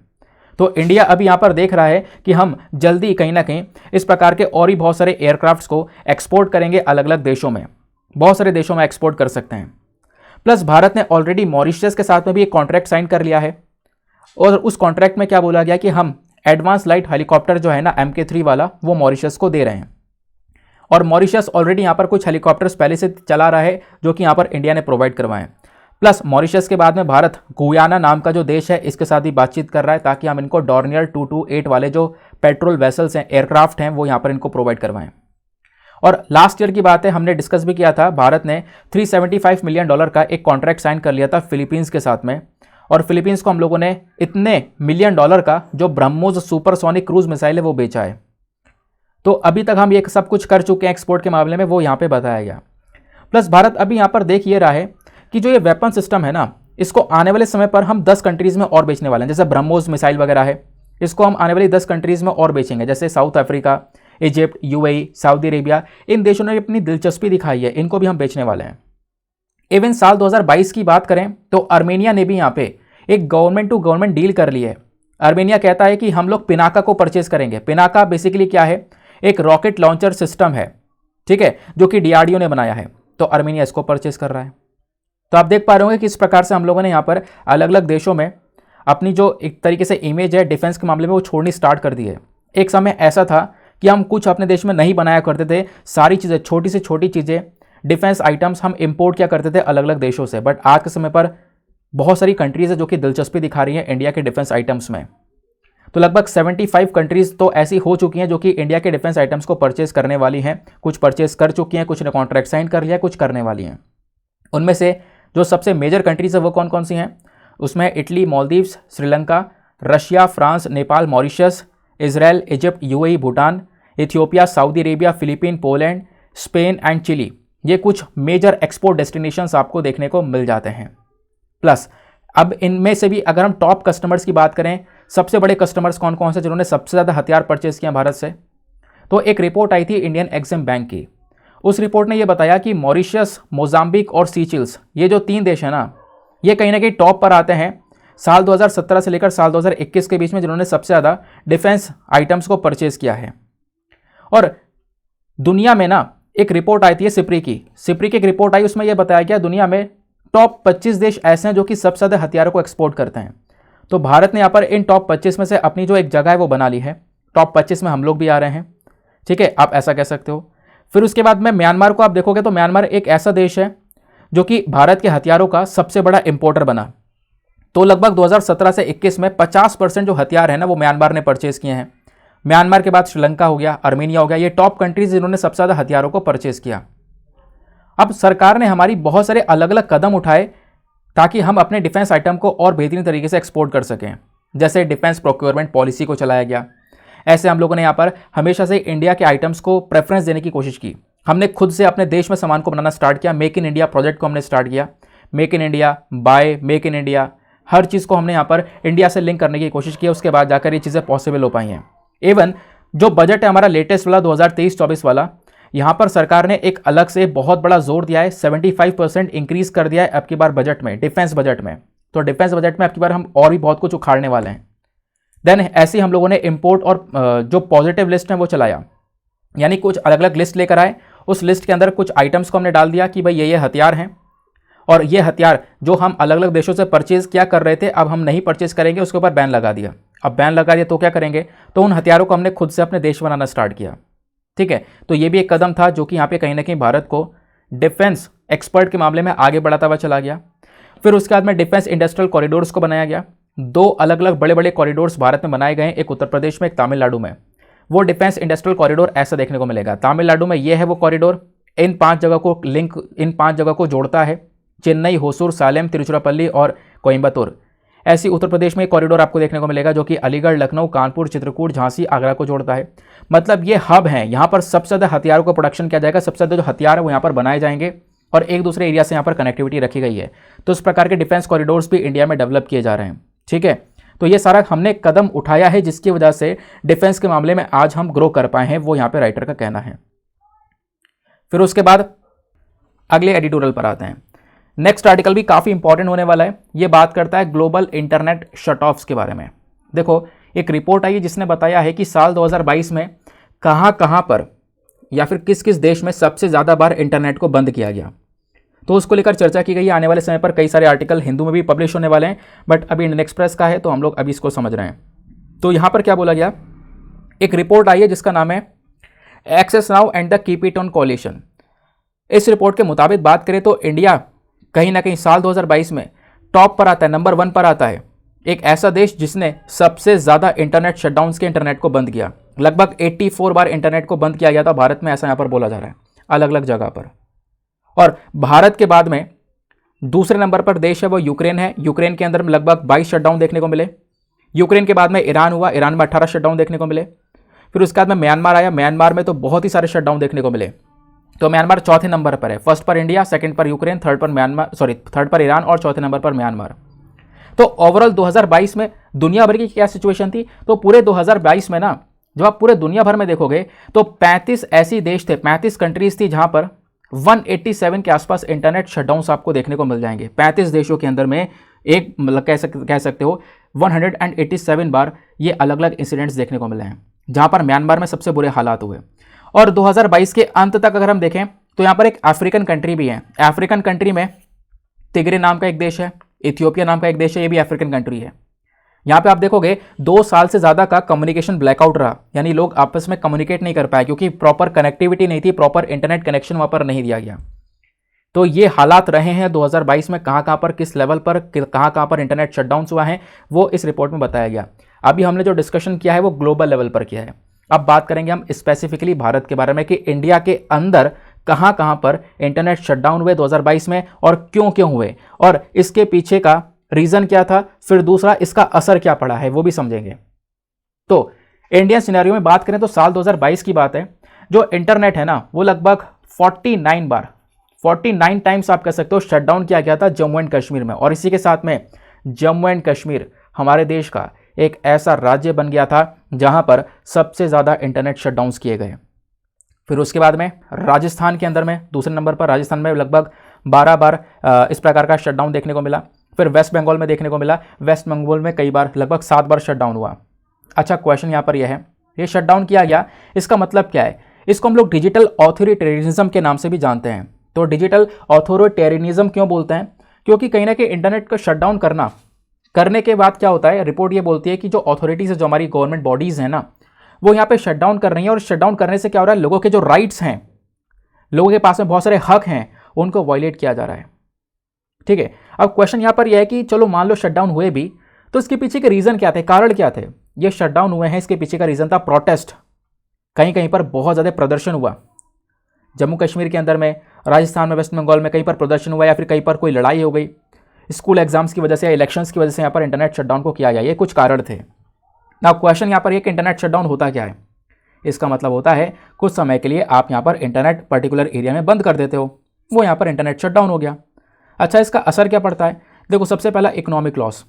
बहुत सारी कंपनीज आज के समय पर, बहुत सारे बिजनेस ऐसे हैं जो कि टोटली इंटरनेट के ऊपर डिपेंड करते हैं अपने आप को ऑपरेट करने में, तो उनका डायरेक्ट नुकसान हो जाएगा। जैसे टेलीकम्युनिकेशन कंपनीज, वो सब इसी पे तो चल रही हैं। अब इंटरनेट बंद होगा, कोई चलाएगा नहीं, डायरेक्ट उनको लॉस देखने को मिलेगा। ऐसे बहुत सारे इश्यूज देखने को मिल जाते हैं।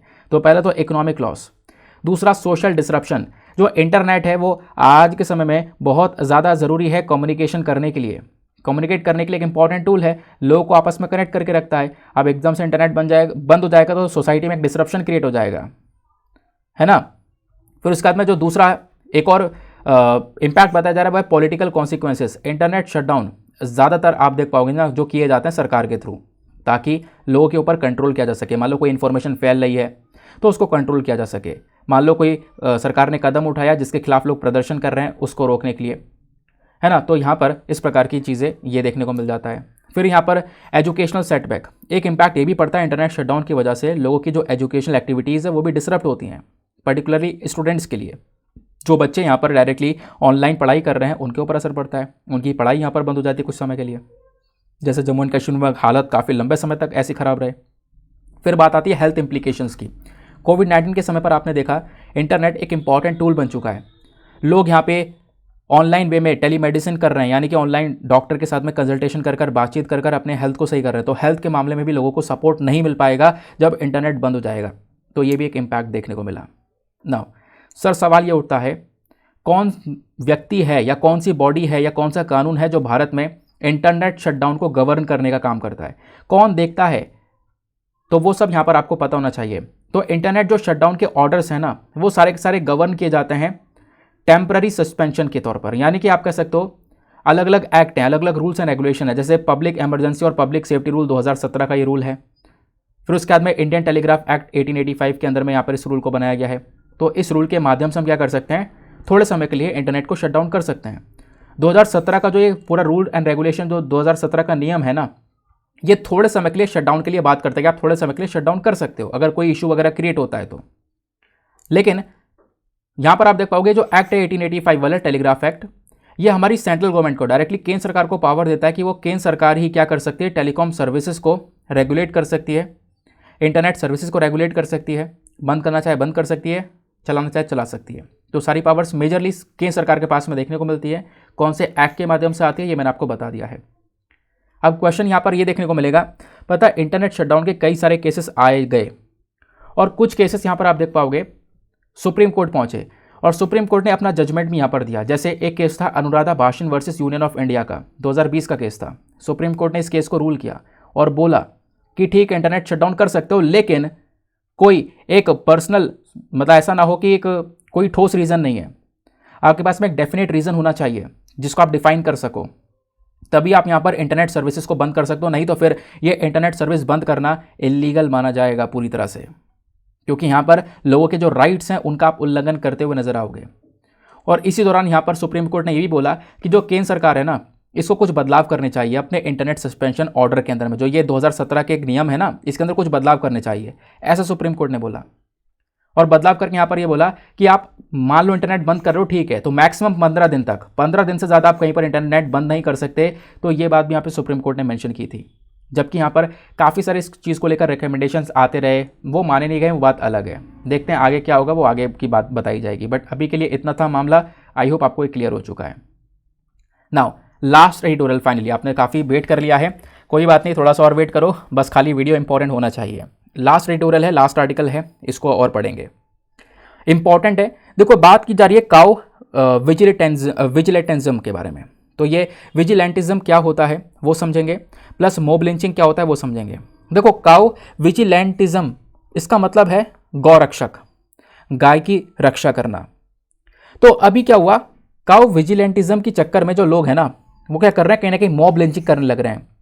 मॉब लिंचिंग मतलब अपने हाथ में कानून लेकर किसी भी इंसान के ऊपर, उसके ऊपर अटैक कर देना या उसको मार देना, उसको इतना मारना कि उसकी मृत्यु हो जाए। और ऐसे ही रिसेंटली देखने को मिला। तो ये आर्टिकल लिखा क्यों गया है, क्योंकि हाल ही में यहाँ पर एक न्यूज़ निकल कर आती है कि हाल ही में क्या हुआ, हरियाणा के अंदर में 2 आदमियों को मार दिया गया, जला दिया गया। क्यों? क्योंकि बोला ये जा रहा है कि वो इंसान क्या कर रहा था, जो गाय है ना, गाय का इलीगल तरीके से, अवैध तरीके से ट्रांसपोर्टेशन कर रहा था, उनकी स्मगलिंग कर रहा था, ऐसा यहाँ पर बोला जा रहा है। और जैसे यहाँ पर ये बातें पता चलती हैं गौरक्षक को, यानी जो काउ विजिलेंटीज हैं उनको जब ये बातें पता चलती हैं ना, तो यहाँ पर उन्होंने क्या कर दिया, मॉब लिंचिंग कर दी, उन आदमियों के ऊपर चढ़ गए, उनको मार डाला। मॉब लिंचिंग मतलब जितने भी कानून है ना, सब अपने हाथ में ले लेती है भीड़, भीड़ तंत्र भी यहाँ पर उसको बोलते हैं। तो इस वजह से यहाँ पर मॉब लिंचिंग हमारा जो चर्चा में है, इसके बारे में आपको पता होना चाहिए, इंपॉर्टेंट टॉपिक है। मॉब लिंचिंग की जब बात करते हैं तो मॉब लिंचिंग का मतलब होता है कि बेसिकली यहाँ पर जो भीड़ है ना, वो अपने हाथ में कानून ले लेती है। जैसे मैंने आपको बताया, लार्ज ग्रुप ऑफ पीपल हैं, वो किसी ह्यूमन बॉडी या किसी प्रॉपर्टी के अगेंस्ट में, प्रॉपर्टी कोई पब्लिक या प्राइवेट कुछ भी हो सकती है, उसके खिलाफ गुस्सा हो चुके हैं, सब साथ में गए, तोड़फोड़ मचा दी या किसी इंसान को मार डाला, तो वो क्या कहलाता है, वो भीड़ तंत्र कहलाता है, या फिर कह सकते हो मॉब लिंचिंग कहलाता है। लेकिन काउ विजिलेंटिज्म क्या है? काउ विजिलेंटिज्म मैंने आपको बता दिया कि देखो, काउ की प्रोटेक्शन करना, जो गौ रक्षक होता है ना, उन्हीं को हम लोग काउ विजिलेंटिज्म बोलते हैं, गाय को बचाने के लिए। अब क्वेश्चन यहाँ पर यह है कि जो ये मॉब लिंचिंग हो रही है, जो भीड़ तंत्र हो रहा है ना, इसके पीछे का रीज़न क्या है? सबसे पहला रीज़न है बायसेस। मॉब लिंचिंग कहीं ना कहीं एक हेट क्राइम है। मान लो यहाँ पर कुछ लोग हैं जो कि यहाँ पर क्या कर रहे हैं, सब साथ में इकट्ठा हुए और उन किसी के साथ में भेदभाव कर रहे हैं सोसाइटी में, कास्ट को लेकर, क्लास को लेकर या रिलीजन को लेकर, और उस वाले व्यक्ति को यहाँ पर मार डाला। तो ऐसे बायसनेस भी काफ़ी देखने को मिलता है। लोग जो है एक पर्टिकुलर कह सकते हो कास्ट की तरफ बायस हैं या पर्टिकुलर क्लास ऑफ पीपल की तरफ बायस्ड हैं। तो ऐसी चीज़ें भी यहाँ पर नजर आती हैं, जिसके चक्कर में लोग मॉब लिंचिंग करते हुए नजर आते हैं। दूसरा जो कारण है मॉब लिंचिंग का, कि जो काउ विजिलेंटी हैं वो लगातार बढ़ते जा रहे हैं। जो गौ रक्षा के हिंदू रिलीजन में वो काफ़ी तेज़ी से इंक्रीज हो रहे हैं। तो कहोगे इसमें गलत क्या है? देखो प्रॉब्लम यहाँ पर ये भी देखने को मिलती है, कभी कभी बहुत ज़्यादा फेक न्यूज़ फैलने लगती हैं कि भाई यहाँ पर इसने ये काम कर दिया है, इसने गाय को मार दिया है। तो ऐसी जो फेक न्यूज़ है जब वो फैल जाती है ना, तो ये जो गौ रक्षक हैं इनको गुस्सा आएगा, जब जाएंगे, जाने के बाद में यहाँ पर उस व्यक्ति के लिए एक गलत कदम उठा सकते हैं।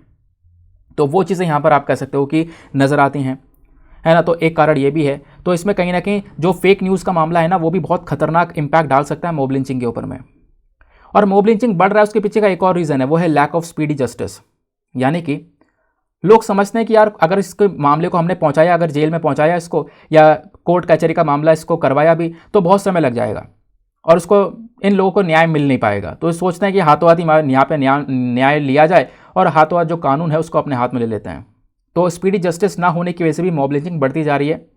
फिर एक और यहाँ पर बताया गया, इनएफिशिएंसी ऑफ पुलिस एडमिनिस्ट्रेशन, यानी कि जो हमारी पुलिस एडमिनिस्ट्रेशन है ना, पुलिस है, वो प्रॉपर इन्वेस्टिगेशन नहीं कर पाती है, पुलिस के ऊपर ज़्यादा कोई ट्रस्ट है नहीं लोगों को। तो इस चक्कर में वो फिर से कानून अपने हाथ में लेना समझते हैं सही, कि वो सही है, और उसके हिसाब से वो अपना जो एक्टिविटी है वो कर डालते हैं। अब क्वेश्चन यहाँ पर यह है, मॉब लिंचिंग से संबंधित इश्यूज़ क्या क्या हैं, प्रॉब्लम्स क्या क्या हैं? तो बोला यह जा रहा है कि मॉब लिंचिंग ना एक अपराध है, ध्यान रखना। मॉब लिंचिंग कहीं ना कहीं जो मानव को ह्यूमन राइट्स दिए गए हैं ना, हमारे संविधान ने बहुत सारे अधिकार दिए हैं, ह्यूमन राइट्स दिए हैं, फंडामेंटल राइट्स दिए हैं, उनका वॉयलेशन कर रहा है। आर्टिकल 21 का वॉयलेशन हो रहा है, ठीक है। इवन यहाँ पर बोला गया है कि अगर मॉब लिंचिंग जैसे इंसिडेंट्स हो रहे हैं, तो कहीं ना कहीं जो राइट टू इक्वालिटी है, या लोगों के प्रति डिस्क्रिमिनेशन होने से रोकने के लिए हमारे आर्टिकल्स हैं, आर्टिकल 14 और आर्टिकल 15 जो बात करते हैं, एक इक्वालिटी के बारे में, एक भेदभाव को रोकने के बारे में बात करता है। तो इनके खिलाफ जा रही हैं ये सारी चीज़ें, क्योंकि यहाँ पर आप यही इन आर्टिकल का उल्लंघन करते हुए मॉब लिंचिंग जैसे चीज़ों के ऊपर कदम उठा रहे हो। बाकी क्वेश्चन यहाँ पर यह है कि सरकार ने क्या कदम उठाया है इस मॉब लिंचिंग के मामले में। तो साल 2017 में सुप्रीम कोर्ट के अंदर में एक केस आया था Tehseen Poonawalla versus Union of India का। इन्होंने यहाँ पर मॉब लिंचिंग के ऊपर पूरा का पूरा यहाँ पर सुनवाई की और सुप्रीम कोर्ट ने बोला कि मॉब लिंचिंग कहीं ना कहीं एक हॉरेंडस एक्ट है, बहुत खतरनाक एक्ट है, ये नहीं होना चाहिए। सुप्रीम कोर्ट ने और भी बातें बताई कि भैया फास्ट ट्रैक कोर्ट्स को बनाओ, कुछ ऐसी कोर्ट बनाओ जहाँ पर इस प्रकार के जो मामले हैं मॉब लिंचिंग के मामले वो जल्दी से जल्द हल किए जाएँ, तुरंत डील किया जाए इन मामलों से। फिर बोला गया एक स्पेशल टास्क फोर्स को बनाया जाए और कोर्ट ने बोला कि देखो एक ऐसा स्पेशल टास्क फोर्स बनाया जाए जिनका मेन काम क्या होगा, जिनका मेन काम होगा कि फेक न्यूज़ को देखें, क्योंकि कभी कभी फेक न्यूज़ जब फैल जाती है लोगों में ना, किसने ये काम कर दिया है, लोग भड़क जाएंगे, लोग मॉब लिंचिंग कर देंगे, उस चीज़ों को समझेंगे नहीं, लेकिन यहाँ पर मॉब लिंचिंग हो जाएगी। ठीक है, तो यहाँ पर यही बोला गया एक स्पेशल टास्क फोर्स को बनाना। प्लस सुप्रीम कोर्ट ने बोला कि विक्टिम को कंपनसेशन प्रोवाइड करवाना। जो हमारे विक्टिम्स हैं, जो यहाँ पर पीड़ित हैं, जिनके ऊपर अटैक किया गया है, अगर वो बच गए हैं तो उनको कंपनसेशन देना, अगर मर गए हैं, जिनको मार दिया गया पूरी तरह से, तो उनकी फैमिली को कंपनसेशन देना। ये बात सुप्रीम कोर्ट ने मेंशन किया है।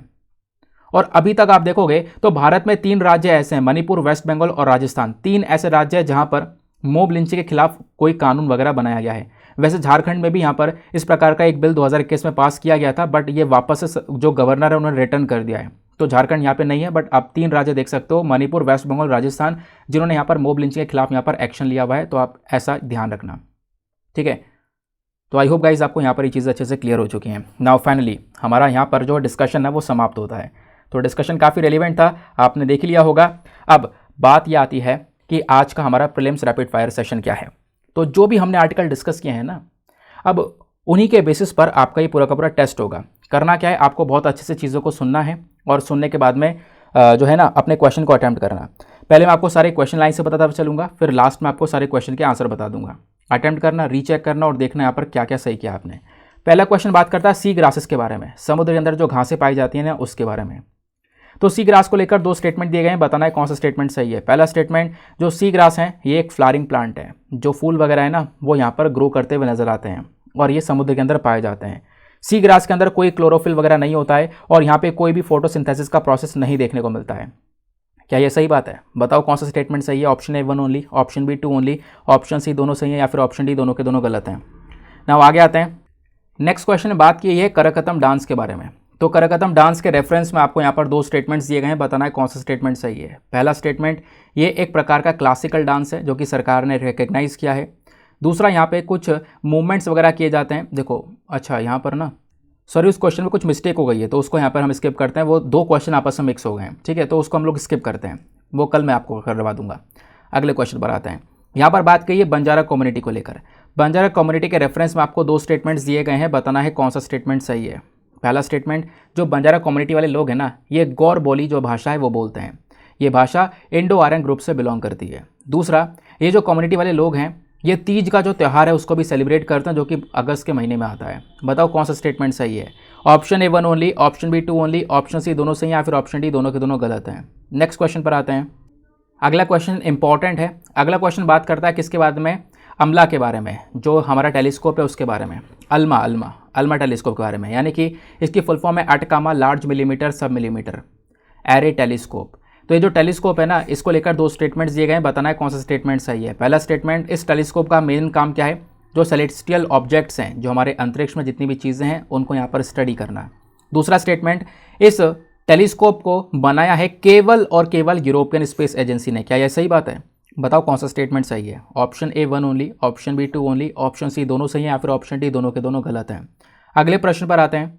नेक्स्ट क्वेश्चन थोड़ा इंटरेस्टिंग सा होगा, अगर आपने ध्यान से सुना होगा तो आराम से अटेम्प्ट कर पाओगे। यहाँ पर बात की है मालाबार ट्री टोड के बारे में, जो ये मेंढक है ना मालाबार ट्री टोड, उसके बारे में चर्चा की जा रही है। मालाबार ट्री टोड को लेकर 2 स्टेटमेंट्स दिए गए हैं, बताना है कौन सा स्टेटमेंट सही है। पहला स्टेटमेंट, यह जो मेंढक है ये एंडेमिक है to the Eastern Ghat forest, यानी कि जो ईस्टर्न घाट्स हैं हमारे, जो ईस्टर्न साइड में घाट देखने को मिल जाते हैं, केवल और केवल वहीं पर ये मेंढक पाया जाता है, उसके अलावा कहीं नहीं पाया जाता। दूसरा स्टेटमेंट, IUCN के अंदर में इसको एंडेंजर्ड स्पीशीज़ में कवर कर रखा है। तो बताओ कौन सा स्टेटमेंट सही है। Option A 1 only, option B 2 only, option C दोनों सही हैं या फिर ऑप्शन डी दोनों के दोनों गलत हैं। नेक्स्ट क्वेश्चन पर आते हैं।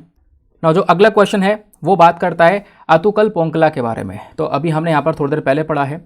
तो बोला यह जाता है कि अतुकल पोंगला बेसिकली 10 दिन का एक पूरा फेस्टिवल है जो कि सेलिब्रेट किया जाता है कौन से राज्य में? बताओ कौन से राज्य में यहाँ पर यह त्यौहार मनाया जाता है?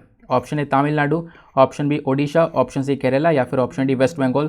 तो इसका सही आंसर क्या है फटाफट बताओ नीचे कमेंट सेक्शन में। बिल्कुल सिंपल सा क्वेश्चन है। उसके बाद आते हैं अगले प्रश्न की तरफ। नेक्स्ट क्वेश्चन में पिंक बोलवर्म के बारे में पूछा गया है। जो ये पिंक बोलवर्म है ना, ये बहुत ही खतरनाक कीड़ा है, बहुत खतरनाक कीड़ा, जो कि कौन से प्लांट्स को बर्बाद करता है, यानी कि कौन सी फसलों को बर्बाद करने में यहाँ पर यह कीड़ा जाना जाता है? पैडी, जूट, शुगर केन या फिर कॉटन। बताओ इसका सही उत्तर क्या है? बहुत सिंपल सा क्वेश्चन है, इसका आंसर भी आपको नीचे कमेंट सेक्शन में देना है। तो ये थे आज के हमारे सारे क्वेश्चंस। तो गाइस पता है आज मैं जो भी क्वेश्चन मैंने आपके दिए हैं इसके आंसर मैं आज नहीं बता पाऊंगा। जो लैपटॉप है इसकी बैटरी होने वाली है डाउन, बताता रहूँगा तो हो सकता है यहाँ पर डाउन हो जाए, पूरी तरह से बंद हो जाए, और बंद हो जाएगा तो वीडियो इतना लंबा रिकॉर्ड करने के बाद भी कैंसिल हो जाएगा। ठीक है, तो इसके जो आंसर इन क्वेश्चंस के वो मैं आपको कल बता दूंगा, डोंट वरी, कल आपको सारे प्रश्न के आंसर मिल जाएंगे। बट अभी यहाँ पर प्रश्न मैंने पढ़ा दिए हैं, इनके आंसर खुद से देने की कोशिश करो और कल आप मैच करना कि आपने कितने क्वेश्चन आपने सही अटैम्प्ट किए थे। ठीक है, नाउ मिलता है आप लोगों से अगले वीडियो में। आज के लिए bye bye, have a nice day, thank you and Jai Hind.